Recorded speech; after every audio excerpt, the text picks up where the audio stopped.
वजीर आजम शहबाज शरीफ ने इस्लामाबाद को पाकिस्तान का पहला पायलट स्मार्ट सिटी बनाने की हिदायत जारी कर दी है, जिसके तहत वफाकी दारुल-हुकूमत को जदीद टेक्नोलॉजी से आरास्ता किया जाएगा। इस मंसूबे की तफसीलात वफाकी वजीर बराए IT और टेली कम्युनिकेशन शहजाद फातिमा ख्वाजा ने हालिया मीडिया ब्रीफिंग में शेयर की।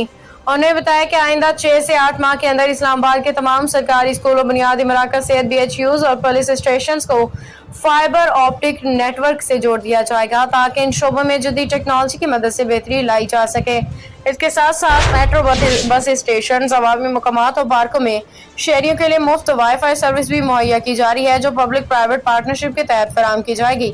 तालीम के शोबे में बहुत बड़ा कदम उठाया जा रहा है। शहजाद फातिमा ने बताया कि वजारत तालीम इस मनसूबे में मुकम्मल ताउन कर रही है और एडीटेक के जरिए दूर दराज इलाकों में बच्चों को मियारी तालीम तक रसाई दी जा रही है। वजीर आजम की खसूसी हिदायत पर इंफॉर्मेशन टेक्नोलॉजी को स्कूल के निसाब में शामिल करने की एक कमेटी भी कायम की गई है।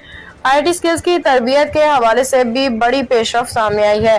हुकूमत का हदफ है कि 5 लाख नौजवानों को जदीद टेक्नोलॉजी की तरबियत दी जाए। इस सिलसिले में 2 लाख बच्चों को गूगल, 3 लाख को हुआवे और 2 लाख को माइक्रोसॉफ्ट के ताबन से जदीद कोर्सेज करवाए जाएंगे।